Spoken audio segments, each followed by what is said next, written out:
받는 사람의 취향에 맞지 않거나 또 받는 사람이 원하지 않는 것이라면 별로 그렇게 기쁘거나 그렇게 행복하다 이렇게 말하지 않을 거예요. 근데 그 중에서도 선물을 주는 사람의 마음을 헤아린다면 무엇을 받든지 간에 기쁘다, 참 행복하다, 감사하다 이렇게 될 것이죠. 우리가 예수 그리스도를 통해서 구원을 선물로 받았습니다. 이렇게 받아들일 때 내가 어떤 자세로 받아들이냐에 따라서 하나님의 사랑과 은혜가 아주 내게 넘치고 기쁘고 생각할 때마다 감사가 넘칠 수 있지만 또 그렇지 않다면 뭐 다 그런 거지 뭐 나만 구원받았나? 다른 사람도 구원받았는데 내 죄보다 저 사람의 죄가 더 큰데 이렇게 생각한다면 사실 내가 구원받은 것이 그렇게 기쁘거나 뭐 감사하거나 색다른 것이 아니라고 생각할 거예요. 오늘 성경 본문에 보면 가나 혼인잔치가 있었습니다. 근데 이곳은 사실 나사렛에서 먼 곳이 아니고 가까운 곳이었거든요. 근데 어떻게 보면 굉장히 시골이죠. 작은 마을이었습니다. 근데 그곳에 예수님의 그 어머니와 또 예수님과 함께 그 제자들이 초청을 받습니다. 근데 그곳에 가서 연회가 막 진행되어서 참 즐겁고 뭐 노래 부르는 사람도 있고 너무 흥에 겨워서 뭐 말로 표현할 수 없는 기쁨을 맛보는데 갑자기 포도주가 떨어졌다. 이렇게 이제 이야기하는 것이죠. 여러분 잔치에 포도주가 떨어졌다. 그러면 별 재미없는 거예요. 여러분가 여행을 가든지 전도 여행을 가더라도 그곳 가운데서 가장 기억에 남는 것은요. 아름다운 어떤 풍경이나 이 고전을 보는 것도 중요하지만 그곳에 가서 좋은 숙소에 머물고 아주 좋은 음식을 많이 먹고 오면요. 이 여행 가는 게 좀 불편하고 하지만 갔다 와서 행복하다. 너무 좋다. 또 가고 싶다. 이렇게 얘기를 해요. 그런데 모든 것이 다 좋아도 숙소가 나쁘거나 음식이 나쁘면 여행 별로야. 그거 별로고 가서 고생만 했지. 이렇게 이야기하는 것을 우리가 보기가 쉽거든요. 근데 사실 잔치집에 술이 떨어졌다고 생각해 보세요. 여러분 가장 흥을 돋굴 수 있는 도구가 없어지는 거예요. 근데 이 모습을 보면서 예수님의 어머니가 다른 사람들에게 이야기하지 않습니다. 오직 예수님에게만 다가가서 이렇게 말씀하시죠. 포도주가 떨어졌습니다. 이렇게 말씀을 하세요. 여러분 이게 부정적인 사람이 만나면요. 소문부터 낼 거예요. 아니 이 집에 포도주 떨어졌대. 이제 잔치 끝났어. 뭐 이렇게 이야기할 수도 있지 않겠습니까? 근데 왜 어머니는 예수님에게만 포도주가 떨어졌다는 사실을 이야기했을까? 다른 사람을 예수님은 잘 몰라요. 그렇지만 예수님의 어머니는 이 잉태할 때부터 하나님의 역사와 이 예수님이 어떻게 전능하신 분인지를 알고 계신 것이죠.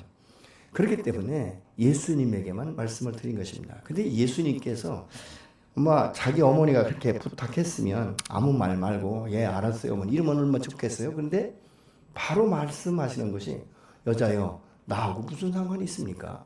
내가 지금 여기 혼주도 아니고 나도 지금 초청받아서 온 사람인데 아니 포도주 떨어졌으면 끝나면 되지 뭘 그렇게 이렇게 생각할 수도 있다는 거예요. 근데 예수님께서는 그 어머니에게 그렇게 말씀하셨지만 그 다음 단계 이 어머니가 뭐라고 말하죠? 예수님께서 무슨 말씀을 하시든지 너희는 순종해라 이렇게 말씀하고 있는 것이죠. 자 그러면 이 순종이라는 것은 굉장히 단순한 거예요. 근데 우리가 순종하지 못하는 이유는요. 너무 이성적이고 생각이 많고 지식과 그래서 이 분별력과 이런 것을 자기가 지혜라고 생각합니다. 그래서 오늘날 우리가 주님 앞에 순종하는 것도 단순하지 못한 것은 내 생각과 계획이 너무 많기 때문에 그런 것이죠. 그리고 내 생각이 옳다고 판단되기 때문에 순종을 적당히 하게 되는 것을 우리가 볼 수 있게 됩니다. 여러분 이 예수님의 어머니의 그 간구는 기도예요. 사실 우리가 필요할 때마다 하나님 앞에 기도하고 있지만 기도의 목적은 무엇입니까? 대부분의 사람들이 현실주의예요. 눈앞에 있는 것. 내가 육체의 질병이 있으면 이 질병을 치료해주고 물질이 오면 물질을 해결해주고 또 관계가 오면 관계 문제가 풀어질 수 있도록 하는데 대부분의 사람들이 이 관계 문제에 대해서 기도할 때는 자기중심적으로 기도합니다. 하나님 그 사람의 오해를 풀어주십시오. 그 사람이 얼마나 잘못됐는지를 깨닫게 해 주십시오. 이렇게 일방적인 기도를 하는 경우가 종종 있는 것들을 보는 것이죠.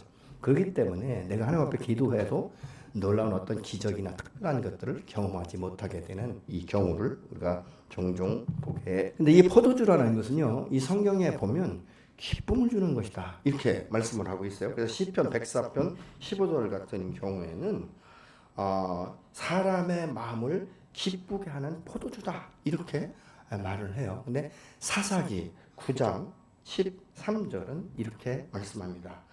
포도나무가 그들에게 이르되 하나님과 사람을 기쁘게 하는 내 포도주를 내가 어찌 버리고 가서 나무들 위에 우쭐 대리오 한지라. 여러분, 이 지금 포도주를 가지고 하나님께 영광을 돌린다, 기쁨을 준다라고 말하고 있지 않습니까? 그러나 나는 내게 받은 은사, 내게 주어진 것에 대해서 충성할 뿐이기 때문에 다른 것에 가서 내가 우쭐낼 필요가 없다 이렇게 지금 말하고 있지 않습니까? 여러분, 잔치집에 포도주가 떨어졌다 할 때 모든 흥이 이제 깨어지게 되면 두고두고 나쁜 기억으로, 에이 그 집에 말이지 포도주도 제대로 준비하지 않고 무슨 잔치를 한다고 해가지고 이게 뭐야 즐겁다 말았잖아 이렇게 이야기할 수 있는 것 아니겠습니까? 예수의 어머니 그렇기 때문에 누구보다도 예수님에 대해 잘 알기 때문에 예수님에게만 그 말씀하시는 것을 우리가 볼 수 있게 되는 것이죠. 여러분, 우리가 어떤 일들을 당할 때 하나님 앞에서나 사람 앞에서나 정직히 행하는 것이 매우 중요합니다.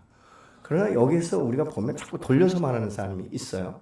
근데 이 지금 예수님의 어머니는 예수님에게 그냥 직언을 하지 않습니까? 지금 포도주가 떨어졌어요. 이 말의 의미는, 깊은 의미가 뭔지 아십니까?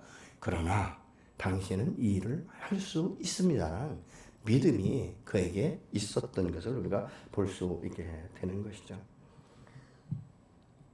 우리가 어떤 때 보면 정말 이 자기에게 어떤 부탁을 받을 때 할 수 없는데도 할 수 있는 것처럼 말하는 것은 굉장히 그것은 무엇입니까? 위선인 거예요. 그런데 할 수 있으면서도 할 수 없는 것처럼 말하는 것은 아주 지극히 교만이다. 우리가 그렇게 볼 수 있게 되는 것이죠. 지금 잔치집에 포도주가 떨어진 것을 해결할 수 있는 분은 오직 예수님 한 분밖에 없는 것이죠. 그래서 지금 예수님의 어머니가 그에게 말씀하고 있습니다. 예수님께서는 그렇기 때문에 하나님의 역사는 이 말씀을 믿음과 순종을 통해서 오늘 또 이루어 가시는 줄로 믿습니다. 어떻게 보면 그렇게 부탁을 했으면 갑자기 하나님께서 하늘에서 포도주를 쏟아 부어주시든지 그러면 얼마나 좋겠습니까만은 예수님은 그렇지 않습니다. 사람을 통해서 역사하시는 하나님이신 것을 우리가 볼 수 있게 되는 것이죠. 그래서 하인들에게 이렇게 말합니다. 야, 저 물 항아리에, 결례를 행하는 항아리에 물을 부어라 이렇게 말씀하시죠. 자, 그러면 예수님께서는 아귀까지 채우라는 말씀을 하신 적이 없어요. 우리가 하나님 앞에 나가서 순종하고 하나님의 역사 앞에 또 하나님의 성전 앞에 헌신하고 봉사하고 섬길 때는 어디까지 하라고 주님 말씀하지 않습니다. 어떻게 보면 하인들은 하는 신용만 낼 수도 있는 것이죠. 그냥 두세 통 드는 물 항아리에 한 통을 부을 수도 있는 것이고 또 중간쯤 부는 사람도 있을 것이고 아귀까지 채우는 사람도 있을 거예요. 근데 놀라운 것은 지금 이 하인들은 예수님께서 말씀하지 않았어도 아귀까지 채우는 것을 볼 수 있는 것이죠.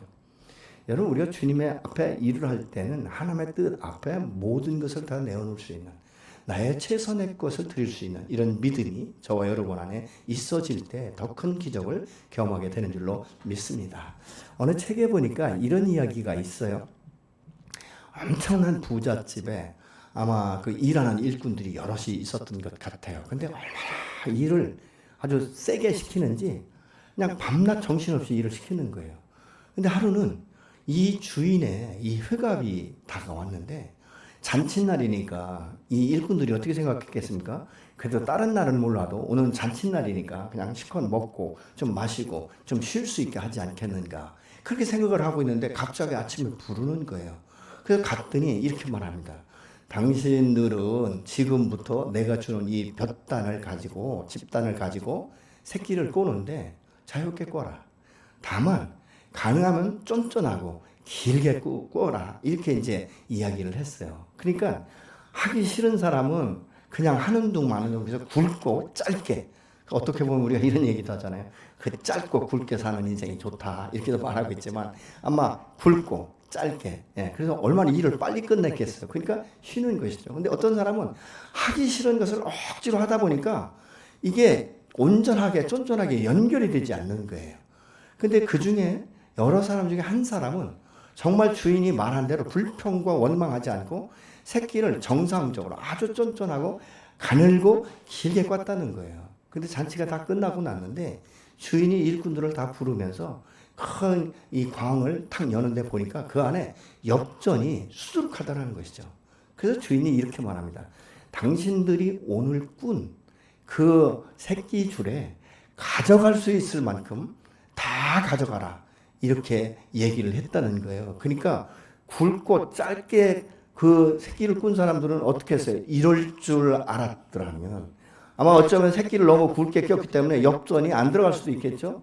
그런데 엉성하게 꾼 사람은 어떻습니까? 엽전을 끼다 보니까 이게 너무 무거워가지고 다 떨어지지 않겠습니까?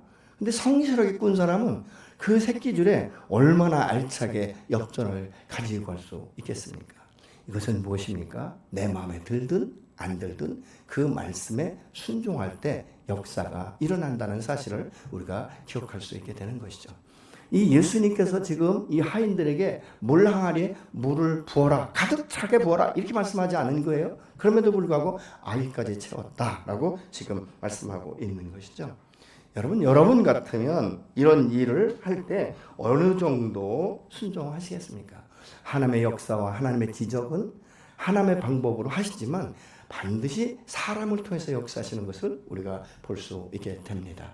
여러분, 우리가 하나님의 그 믿음의 조상으로 세웠던 아브라함, 이삭, 야곱도 그렇고 하나님 반드시 그들을 변화시키시고 그 적당한 그릇 준비되었을 때 쓰신다는 사실을 우리가 기억할 수 있게 되는 것 아니겠습니까? 오병이어의 기적을 일으키는 마태복음 14장 13절 이하에서 보면 예수님께서 우러러 축사하고 그들에게 먹을 것을 주실 수도 있습니다. 그러나 예수님께서는 제자들에게 이야기하지 않습니까? 이들에게 먹을 것을 주라고 할 때 빌립은 굉장히 계산이 빠르기 때문에 그 숫자 곱하기 얼마 해서 몇 대냐는 들겠습니다. 이렇게 이야기하죠. 그런데 그 다른 제자 중에 한 사람은 사람 가운데 돌아다니면서 그 어린아이가 가져온 이 보리떡 5개와 물고기 2마리를 가지고 예수님 앞에 갖다 드렸을 때 그것을 들어 축사하시고 그리고 떡을 떼어 나눔에 장정만 5,000명이 먹고도 12바구니에 남았다. 이렇게 말씀하고 있지 않습니까? 또 요한복음 11장에 보면 나사로가 죽었을 때 예수님께서 찾아오셔서 그 무덤 앞에 가서 나사로야 나와라 라고 말씀하셨어도 그가 수족을 다 풀고 그 어귀에 있는 돌을 굴리고 나올 수도 있었을 거예요. 그게 기적이니까. 그렇지만 예수님께서는 사람들을 통해서 그 무덤에 있는 그 돌을 굴려놓으라고 말씀하고 있죠. 그러면서 나사로가 나오라고 할 때 수족을 동인 채로 나왔다고 합니다. 여러분, 그렇다면 우리가 생각해 볼 때 그 무덤 앞에 막혔던 돌을 굴린 사람들이 나사로가 나오는 기적을 보는 현장과 또 그렇지 않고 군중 속에 있다가 나사로가 나오는 모습을 봤던 그 군중들의 그 심령 가운데 누가 더 기뻐할 수 있겠습니까? 여러분, 하나님의 역사는 남을 통해서가 아니라 오늘도 나를 통해서 역사하시기를 원하시는 줄로 믿으시기 바랍니다. 하나님은 우리를 축복하시기를 원하십니다. 하나님은 우리 인생 가운데 기쁨을 지속적으로 누리기를 원하시는 분이신 줄로 믿으시기 바랍니다. 근데 여기서 더 놀라운 사건이 무엇이죠? 나는 지금 맹물을 갖다 부었어요. 근데 예수님께서 축사하시네. 맹물이 포도주가 되었더라. 그래서 하인들에게 떠다 주라 하매 떠다 주더라. 이건 굉장히 평범한 이야기입니다. 누구든지 할 수 있는 이야기예요. 그런데 내가 분명히 지금 맹물을 부었는데 돌아서면서 예수님께서 하시는 말씀이 그 물을 떠다가 연회장에게 갖다 주라. 이렇게 지금 말씀하고 있지 않습니까? 여러분, 우리가 생각하기에 맹물을 내가 눈으로 보면서 지금 주전자에 붓고 있는 것이죠. 어떤 생각이 들까요? 여러분 같으면 맹물을 떠다 주라고 말씀하실 때 어떻게 반응하시겠습니까? 우리가 성경을 읽고 그 결과를 알기 때문에 뭐 그렇게 하면 되지, 나도 그렇게 하겠지라고 생각할 수 있습니다. 그러나 오늘날 나의 삶의 현장, 이 현실 속에서 주님이 내게 말씀하실 때 사람들이 왜 온전히 순종하지 못하는지 아십니까? 이성이에요, 생각이에요, 계산입니다, 지식입니다. 그렇기 때문에 내 환경에, 내 처지에, 지금 이 상황 가운데 내가 하나님이 말씀하신다 할지라도 온전히 순종할 수 없다는 아주 합리적인 결과론을 우리가 추구하고 있기 때문에 하나님이 말씀하시는 언약을 온전히 성취하지 못하는 것이다. 하나님이 내게 베푸시고 하는 기적을 볼 수 없게 된다 그 말입니다. 왜요? 이성이 앞서기 때문에, 나의 생각이 앞서기 때문에 그렇습니다. 그런데 무엇을 내가 더 신뢰합니까? 하나님의 말씀입니까? 아니죠. 내 생각을 더 신뢰하는 거예요. 그리고 보편적으로 세상 사람들이 다 그렇게 살아가기 때문에 나도 그렇게 살아간다라고 생각하는 것이죠. 여러분, 그러나 하나님의 역사, 하나님의 기적, 하나님의 언약의 말씀은 온전한 순종 가운데 이루어지게 되는 줄로 믿으시기 바랍니다. 오늘날 여러분, 하나님의 능력이 없어서 기적의 역사가 일어나지 않습니까? 언약이 성취되지 않습니까? 아니에요. 우리가 순종하지 않기 때문에 그것을 이룰 수 없게 되는 것을 우리가 봅니다. 그러나 여러분, 믿음의 역사는 인간의 상식과 이성을 넘어서는 것인 줄로 믿으시기 바랍니다. 어떻게 죄인이 하나님 안에서 하나님과 견줄 수 있겠습니까? 어떻게 피조물이 창조주 여호와 하나님의 그 행하신 일들과 계획들을 어떻게 다 이해하고 순종할 수 있겠습니까? 그렇게 하나님과 동등돼 보려고 인간이 선악과를 따먹음에 죄인이 된 것 아니겠습니까? 하나님 주신 지혜와 이 지식의 영이 다 무너져 버렸던 것이죠. 그래서 하나님 앞에 불순종하다 보니까 하나님의 언약과 축복이 이루어지지 않는 것들을 우리가 보게 되는 것이죠. 여러분, 이성적인 사람이 이렇게 생각할 수 있죠. 아니, 맹물을 나보고 떠다 주라고? 말도 안 돼. 자기들끼리 이렇게 얘기할 수 있어요. 예수님께 직접 물어볼 수는 없지만, 야, 너 이런 경험 해봤어? 이게 이 맹물인데 이게 정말 포도주가 되겠어? 난 못할 것 같은데. 아마 어쩌면 억지 춘향식으로 어쩔 수 없이 떠가긴 하는데, 어떤 사람은 가득 떠가고 어떤 사람은 반쯤 떠가지고 갈 수도 있습니다. 그리고 앞서가는 사람도 있지만 어떤 사람은 맨 뒤에 설 거예요. 앞사람이 따라주는 걸 보고 나도 따라주지. 내가 처음 가서 따라줬다 개망신 당하느니 확실히 보고 그리고 나도 하자, 이런 생각할 수 있어요. 근데 여러분, 이성적으로 생각하면 굉장히 지혜로운 거예요. 그렇지 않습니까? 아니, 내가 지금 맹물을 떠서 이 주전자에 붓는데 이걸 갖다 단지 하는 사람들에게 주라고? 이렇게 생각하는 거예요. 단순하지 않습니까? 근데 뭐가 없습니까? 기적을 경험할 수 없는 거예요. 여러분, 하인들은 주님께서 말씀하실 때 믿음으로 받았습니다. 여러분, 우리가 신앙생활은 순종하는 것은 단순해야 되는데, 사람의 말에 단순하게 순종하는 것이 아니라 하나님의 언약의 말씀 앞에 말씀하실 때 순종하는 것인 줄로 믿으시기 바랍니다. 밤새도록 내가 그물을 내렸지만 고기를 잡지 못했습니다. 그러나 당신의 말씀에 의지해서 그물을 내리리다 라고 말하고 있지 않습니까? 여러분, 사람은요, 이 도마 같은 경우는 부활의 주님을 다른 제자들이 다 봤어요. 근데 그때 따라서 도마가 없었던 것 같죠. 그런데 부활의 주님이 지금 우리에게 보이고 가셨다 그러니까 도마가 뭐라고 하니까 나 너희 말 못 믿어. 나는 내가 눈으로 보고 손으로 만져보고 옆구리 창자국에 내 손을 넣어봐야 내가 믿어. 그리고 예수님께서 다시 오셨을 때 도마에게 손을 내밀 때 내미는 순간에 도마가 만져보고 넣었습니까? 그렇지 않죠. 그러면서 예수 그리스도가 그 부활의 주님인 것을 도마가 고백합니다. 그때 예수께서 말씀하시죠. 내가 본고로 믿느냐? 보지 않고 믿는 믿음이 더 크다라고 말씀하셨어요. 근데 저는 오늘 이 본문을 묵상하면서 어떤 생각이 드냐면, 야, 이 사람은 도마보다 더 큰 믿음이 있었구나, 이 사람들에게는. 왜냐하면 맹물인 것을 내가 보았지 않습니까? 도마는 부활의 주님을 만나지 못했어요. 보지 못했기 때문에 그렇게 말했어요. 근데 지금 이 하인들은 맹물인 것을 내가 눈으로 보고 실질적으로 내가 금방 떠다 부었다는 사실을 알고 있습니다.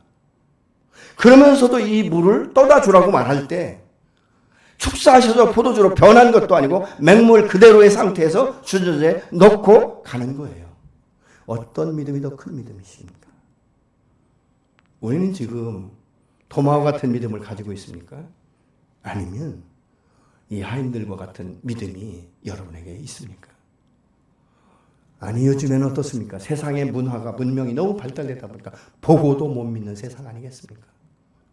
옛날에는 눈 뜨고 고백한다고 하면 사람이 에이 그랬어요. 근데 요즘에는 보면 두 눈 뜨고도 고백하는 게 아니라 자기의 재산을 다 옆으로 옮기는 이런 사람들이 너무 많잖아요.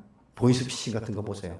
그냥 괜히 떠는 거예요. 그렇죠? 어디에서 왔다, 뭐 당신 아들이 어떻게 됐다 이러면 확 겁먹어가지고 자기도 모르게 순간 이렇게 하지 않습니까? 은행에 이 빚을 많이 얻어가지고 이자를 많이 내는 사람들은요, 보이스피싱 그 사람들이 뭐 하는지 아니까 이자 낮춰준다고 이렇게 하면 그 말에 그냥 확 이렇게 쓸려가지고 나중에 그러잖아요. 미쳤지 이런 얘기 하잖아요. 왜요? 순간 속는 거예요. 여러분 우리가 이단들이 말이죠. 오늘날 많은 사람들의 영혼을 얼마나 도적질해 가는지 모른다. 근데 도적질해 간다는 사실을 그들이 모르기 때문에 그것 가운데 빠지는 것을 우리가 볼 수 있지 않습니까? 어쩌면 말도 안 된다, 미쳤다 이런 이야기를 하는 사람들도 있었을 것입니다. 아무리 예수님의 어머니가 명료한 것이지만 이렇게 상식 이하의 일까지 우리가 해야 되는가? 여러분 오늘날 우리가 하나님의 말씀 앞에 순종하지 못하는 건 내 생각과 경험을 바탕으로 두기 때문에 현실을 지금 자꾸 파악하기 때문에 못하는 것 아니겠습니까? 신앙은 상식이나 이성에 맞지 않는 일들이 너무나 많습니다. 그럼에도 불구하고 잔치집 하인들이 그 물을 떠다 연회장에게 준 것처럼 오늘 내 상식과 이성으로 맞지 않지만 하나님의 말씀이기 때문에 내가 순종을 할 때 하나님의 역사는 오늘날도 능히 일어나게 되는 줄로 믿으시기 바랍니다.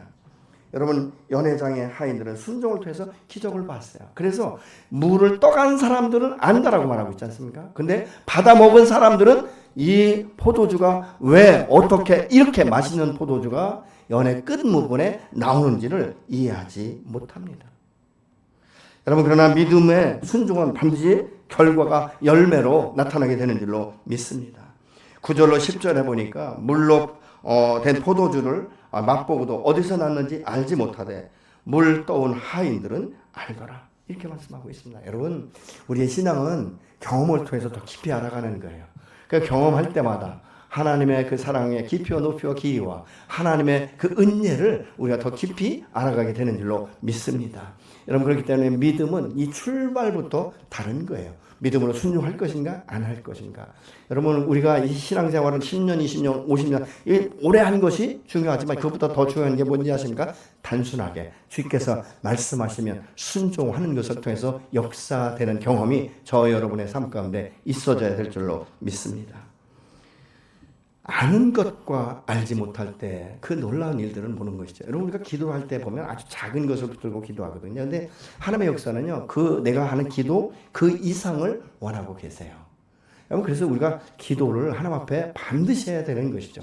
그러니까 어떤 분들은 그렇게 말하죠. 사랑의 하나님께서 내 필요를 모르실까? 아시면 좀 채워주셔야 되지 않겠는가? 이렇게 말하고 어떤 분들은 자기가 정한 기한까지 되지 않으면 하나님 내 기도를 듣지 않는다고 아예 포기하는 경우가 있습니다. 그런데 여러분 성경에 나오는 인물들과 오늘날 선교사들과 믿음에 신실한 사람들을 보면요. 내 상식과 내 지혜와 내 기간을 넘기는 것을 우리가 볼 수 있게 되는 것이죠. 여러분 아브라함 믿음의 조상으로 세운다고 했지만 25년 걸리지 않았습니까? 여러분 노아는 비 한 방울도 내리지 않은 그 시대에 산에서 방주를 지으라고 말씀하실 때 인간적으로 도저히 이해가 되지 않습니다. 그것도 1, 2년이 아니지 않습니까? 120년간 방주를 짓습니다. 놀라운 것은 방주가 끝나고 하나님의 말씀 앞에 순종할 때 이 비가 내리고 참수가 터져 오르는데 여러분 얼마나 많은 비가 내렸는지 이 땅 가운데 있는 모든 것들이 다 죽어나는 이런 역사가 있는 것들을 우리가 보게 되는 것이죠. 여호와의 말씀은 우리 인간의 지식과 지혜로 알 수 없다는 사실을 기억하시기 바랍니다. 여러분 이스라엘이 이제 이 여호수아를 통해서 요단강을 건널 때 여러분 물 없을 때 건너가면 얼마나 좋겠어요. 요즘에 성지 순례를 가면요 무릎 정도만 그 바지를 걷으면요 그냥 요단강 건널 수 있어요. 물이 없어요.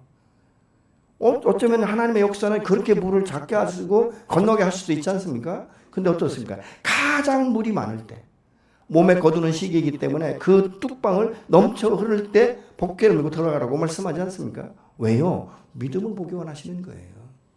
너의 믿음이 어디에 있는가? 너의 믿음의 분량이 어느 만큼 되는가를 하나님은 오늘 또 보기를 원하시는 것입니다.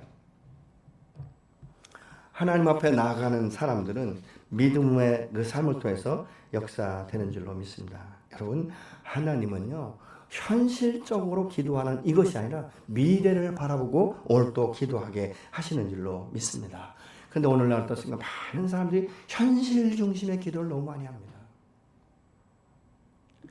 현실 중심의 기도는 현재 필요한 것만을 위한 기도이지 않습니까? 그러나 주님은 그 과정을 통해서 나를 연단시키시고 더 큰 믿음을 주시면서 동서남북 편만한 데를 바라보게 하시는, 나의 미래를 바라보고 다음 세대까지 바라보게 하시는 하나님이신 줄로 믿으시기 바랍니다. 물이 포도주가 된 이 포도주를 맛본 연회장의 이 보편적인 이 이야기는 뭐 누구든지 다 할 수 있습니다. 처음에는 좋은 포도주를 주고 나중에 이제 술이 거나하게 취면 이게 술의 이 맛을 잘 모르기 때문에 그냥 보편적인 거 그냥 뭐 싱거운 이런 뭐 포도주를 내오는데, 이 집은 갈수록 좋다는 거예요. 갈수록 풍성한 거예요. 갈수록 더 맛있는 포도주를 내놓는다라고 말씀하고 있지 않습니까? 바로 이것이 여호와께서 우리에게 바라는 삶이에요. 우리의 삶은 내가 처음 예수를 만났을 때보다 시간이 흐르고 세월이 가고 이럴 때마다 우리의 삶을 더 풍성하게 하시고 더 기쁨으로 충만한 삶을 살아갈 수 있도록 하시는 줄로 믿으시기 바랍니다. 여러분, 아브라함이 그냥 하나님의 부름을 받고 75세에 믿음의 씨인 이삭을 받았다면 평생 그렇게 감사하지 않았을 거예요. 25년의 세월이 흐르고 이삭이라는 이 씨를 받았을 때 그 이삭의 이름이 무엇입니까? 기쁨을 주는 자라는 뜻 아니겠습니까? 얼마나 기뻤겠습니까? 저희 교회에서 후원하는 선교사님 한 분이 이런 얘기를 하더라고요. 목사님, 저는 선교지에 있었기 때문에 아무렇게 어떻게 할 수 없어요. 의술로도 어떻게 할 수 없었어요. 근데 오직 하나님만 바라보고 기도하는데 9년 만에 하나님께서 기적적으로 우리에게 출산의 기쁨을 주셨습니다. 그래서 그 선교사님이요, 그 아이를 볼 때마다 하나님의 은혜고 하나님의 선물이라는 것을 끊임없이 말한다는 거예요. 그러니까 이 아이는 나는 하나님으로부터 이 가정 가운데 이 출생하게 했다라는 이 자존감, 이 정체성, 그래서 하나님이 나를 얼마나 귀하게 여기시는지를 어린아이가 그렇게 알고 있어요. 지난번에 왔을 때요, 이 아이가 얼마나 똑똑한지, 얼마나 말도 잘하는지. 여러분, 이 하나님의 선물은 그렇기 때문에 우리의 상상을 넘어서는 것이 바로 기적인 줄로 믿으시기 바랍니다. 여러분, 우리의 삶은 이런 기적 가운데 날마다 기쁨이 충만해야 되는 것이죠.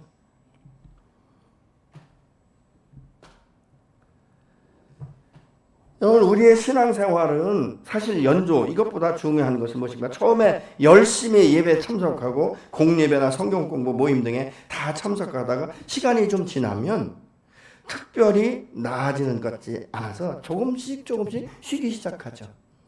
에이, 뭐 수요일 금요일까지 다 나갈 게 뭐가 있어. 금요일날 제껴버립니다. 아이, 주일하고 수요일만 나가면 되지. 근데 바쁘다 보면 또 수요일 제껴버려요. 그러니까 주일날만 나오는 것이죠. 여러분, 정상적인 신앙생활이 안 되는 거예요. 여러분, 집에서 하루에 정말 얼만큼 성경을 보십니까? 그리고 기도를 얼만큼 하십니까? 어떤 분들은 기도하지 않죠. 성경 보지 않죠. 여러분, 수십 년, 수백 년을 신앙생활 한다고 해도 이분은 편하지 않아요. 근데 듣는 귀는 열렸기 때문에 이 기억력이 좋은 사람들은 말은 잘합니다. 근데 뭐가 안 됩니까? 실천이 안 되는 거예요. 야고보서는 분명히 말합니다. 행함이 없는 믿음은 죽은 것이다. 여러분, 사람이 행동에 따르지 않고 지식이 많으면 뭘로 바뀌는지 아십니까? 판단자로 바뀌어버리는 거예요. 그러니까 사람을 자꾸 판단하고 옳고 그름을 따지는 것을 우리가 볼 수 있게 되는 것이죠. 하나님은 오늘도 우리 안에 어떤 종교의식으로 막연한 신앙생활이라 살아계신 하나님, 전능하신 하나님을 실제로 경험하고 그 얼굴과 얼굴을 대면하면서 오늘도 우리에게 기쁨이 충만한, 믿음이 충만한 이런 삶을 살아갈 수 있도록 우리를 계속적으로 지도하시고 역사하시는 줄로 믿으시기 바랍니다. 하나님, 우리의 죄를 사하시고 우리를 당신의 자녀 삼으신 그 하나님은 오늘도 우리의 믿음을 보시고 당신의 일을 우리와 함께 동역하기 위해서 말씀하시는 거예요. 여러분, 믿음과 삶의 지경을 넓혀가는 이런 역사들이 여러분 안에 있어지기를 예수 이름으로 축복합니다. 하나님의 믿음의 조상 이 아브라함에게도 그런 훈련을 시키셨고요. 오늘날도 많은 사람들 안에서 이 믿음의 훈련을 시키시는 것이죠. 여러분, 잔치집에 기쁨을 잃지 않게 하신 것처럼 믿음의 사람의 그 삶 가운데 하나님은 기쁨을 날마다 잔치집에서 누리듯이 그렇게 살아가기를 원하시는 줄로 믿습니다. 여러분, 이것을 그렇게 살아갈 수 있도록 하는 하나의 예표가 되는 것이죠. 그래서 빌립보서 4장 4절은 이렇게 말씀합니다. 주 안에서 항상 기뻐하라. 내가 다시 말하노니 기뻐하라. 주 안에서 항상 기뻐하라. 내가 다시 말하노니 기뻐하라. 여러분, 이 글을 기록할 때 사실 이 사도 바울은요, 너무 감옥에 갇혀 있었어요. 자유롭고 막 기적과 이사가 일어나고 사람들로부터 막 칭송받고 존귀하게 여김받는 그때가 아니라 감옥에 있을 때예요. 여러분, 감옥이 아무리 자유로워도 감옥은 감옥이지 않습니까? 얼마나 불편하겠습니까? 얼마나 힘들겠습니까? 또 때로는 외롭지도 얼마나 외로웠겠어요. 그럼에도 불구하고 사도 바울은 어떻게 기뻐할 수 있는가? 나를 구원하신 사신 여호와, 그분이 나와 함께 하시기 때문에 그분을 묵상할 때마다 기쁨이 있는 거예요. 자기의 인생을 돌아보면 참 험악한 나그네 길이었지만 그 가운데서도 자기를 지키시고 보존하시고 생명의 복음을 증거할 때마다 기적이 일어나는 이런 역사들을 바울은 경험했던 것이죠. 여러분, 이런 역사가 그럼 오늘날 저와 여러분을 통해서 일어나기를 원하시지 않겠습니까? 우리 하나님 그렇게 되기를 원하시는 거예요. 그러니까 여러분 우리 하루의 이 일상을 보다도 기쁨과 슬픔과 고통과 이 마음의 이런 것들을 수시로 느끼지 않습니까? 그러나 결과는 무엇이? 그래도 여호와께서 오늘 하루를 나를 지키시고 나를 보존하시고 내게 지혜를 주시고 피할 길을 여셨기 때문에 오늘도 내가 승리할 수 있었다. 이런 생각이 들면 우리가 기쁘지 않겠습니까? 그래서 우리가 찬양이 있는 거예요. 사실 저는 어떻게 보면요, 이 노래를 잘 하시는 분들이 굉장히 부러워요. 근데 그분들의 이 찬양하는 소리를 들으면 굉장히 마음의 기분이 좋거든요. 저는 우리 성가대 자주 얘기하지만 정말 제 마음이 풀어집니다. 근데 제가 찬송을 하면서 제 그 노래를 들어보면요, 재밌어요. 근데 한 번도 안 틀리거든요. 왜냐하면 편곡을 내가 하니까. 근데 여러분, 그 기쁨이 뭔지 아십니까? 가사가 내 마음을 적시는 거예요. 찬양의 가사. 근데 대개 보면 이 작사자들이요, 어떤 고난과 역경을 거친 분들은 자기의 삶에서 이렇게 우러나오는 가사를 쓰기 때문에 많은 사람들에게 공감대를 형성하는 거예요. 그래서 찬양을 들으면서 홀로 눈물을 흘릴 때가 있지 않습니까? 찬양을 들으면서 우리의 마음의 묶임들이 풀어지는 것들을 볼 수 있지 않습니까? 왜요? 찬양 중에 거하시는 주의 임재를 경험하기 때문에 그런 것입니다.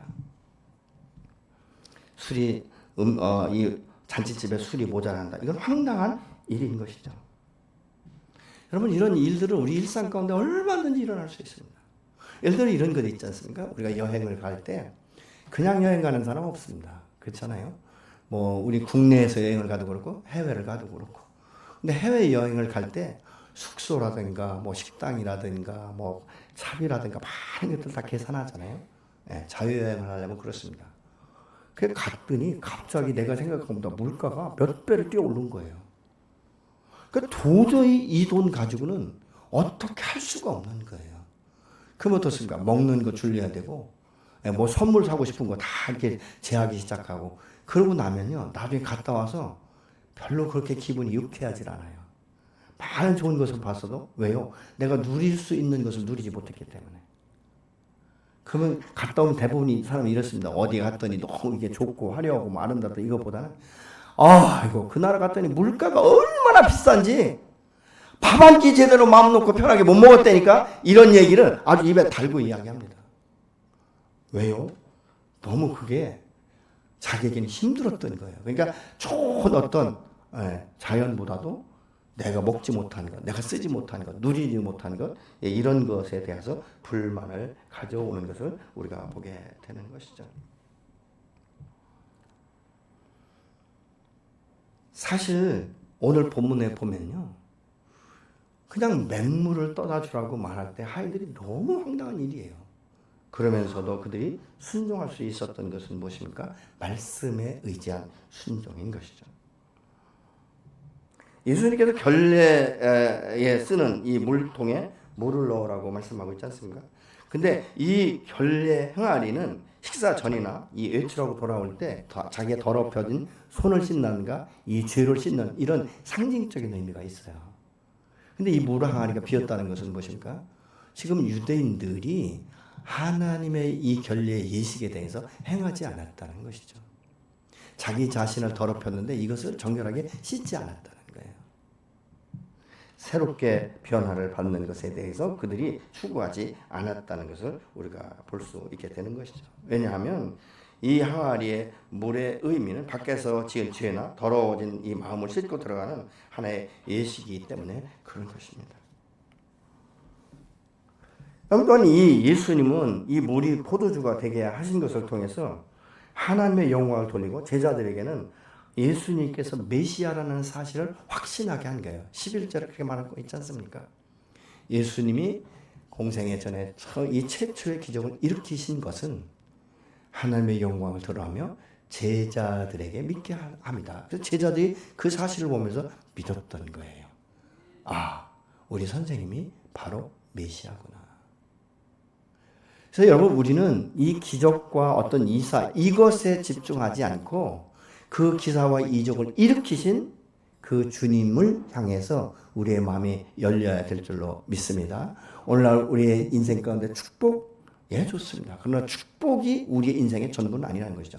나를 복되게 하시고 오늘도 당신의 자녀 삼으셔서 곁길로 가지 아니하고 진리 가운데 말씀 앞에 순종해서 내 삶이 날마다 기쁨으로 충만하고 매일매일 연속적인 풍성한 삶을 더하게 하시는 이 하나님의 손을 잡고 함께 그 길을 가는 것이고, 하나님은 나를 통해서 동역자로 세우시고 당신의 엄청난 그 하늘의 비밀들을 깨닫게 하시고 말씀 앞에 순종을 통해서 기적의 역사를 경험하는, 그래서 당신께는 영광이 되며 주변의 모든 사람들에게는 믿음의 사람이 덕을 보이고 믿음의 사람이 어떻게 충만한 삶을 살아가고 어떻게 더 풍성한 삶을 살아가고 이 세상과 환경에 묶이지 아니하고 풀어주는 삶을 살아갈 수 있는 것을 알게 하는, 드러내게 하기 위한 부르심인 줄로 믿습니다.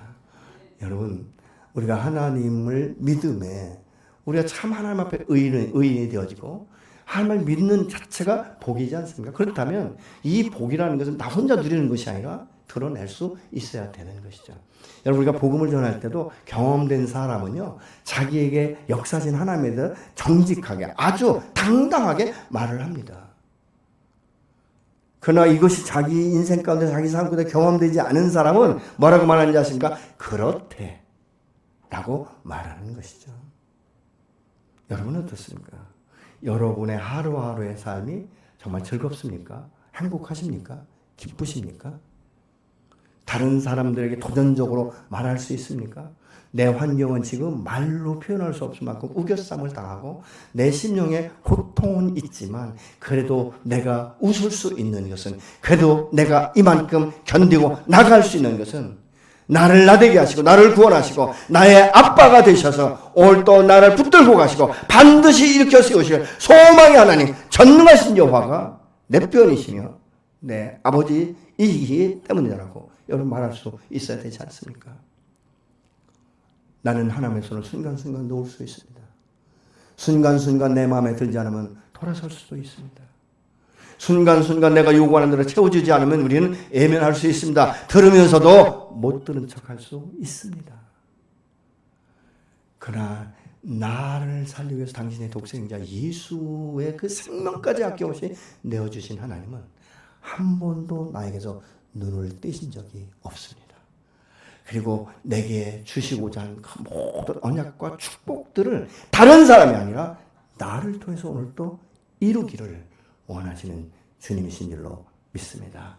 우리의 믿음은 단순해야 되는데 모든 것에 무조건 단순한 것이 아니라 말씀 앞에 단순한 것.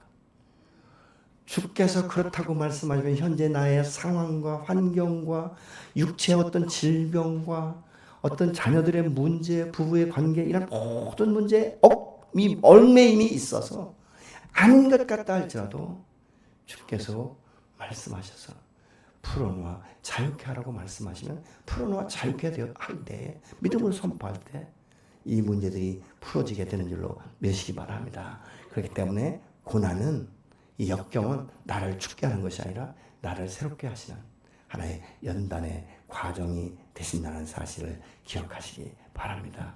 한 번은 하나님은 반드시 믿음의 사람을 망하게 하는 것이 아니라 아주 엎드러지고 아주 자빠져서 인생을 포기하게 하는 것이 아니라 그럼에도 불구하고 다시 불러 일으켜 세우셔서 연단 후에 정같이 나오게 되는 내가 생각한 것보다 상상할 수 없는 축복을 하늘을 또 쏟아 부어 주시는 줄로 믿으시기 바랍니다. 여러분 하나님의 말씀하실 때 계산하지 마세요. 이성적으로 판단하지 마시고 합리적으로 따지지 마십시오. 하나님은 나에게 그렇게 심으라고 말씀하시고 그렇게 드리라고 말씀하신다면 분명한 목적이 있을 거예요. 분명한 이유가 있을 것입니다. 그 말씀 앞에 순종할 때 내가 상상할 수 없는 축복, 내가 10개를 원하면 10개를 주시는 분이 아니라 내가 10개를 원할 때 하나님 미래에 나에게 1000개, 10,000개를 주시기로 하시는 그 역사가 일어나게 되는 줄로 믿으시기 바랍니다. 하나님은 우리의 그 일상 가운데 순간순간 닥쳐오면서 면피하게 하시는 분이 아니라 그것을 통해서 나를 새롭게 하시면서 하나님의 나라와 하나님의 역사와 그 삶의 시경을 넓혀가기를 원하시고 하나님 얼마나 크시고 나를 얼마나 사랑하시는지를 그래서 내 인생 가운데 얼마나 축복하시고 풍성케 하셔서 날마다 잔치집에 기쁨이 있는 것처럼 기뻐하게 하시고 전능하신 여호와가 내 편이 돼서 나와 함께 하신다는 사실을 이 땅 가운데 드러내기를 원하시는 줄로 믿습니다. 믿음의 순종은 반드시 열매가 있습니다. 물론 불순종에도 열매가 있겠지만 불순종의 열매는 없는 것이죠. 그러나 순종의 열매는 아주 풍성하게 아주 아름답게 그래서 하나님 이런 고백할 수 있죠. 하나님 내가 무시간데 나를 이렇게 축복하시고 내가 무시간데 나를 이렇게 사랑하고 계십니까? 감사합니다. 이 고백이 저와 여러분의 고백이 되기를 간절히 소원합니다.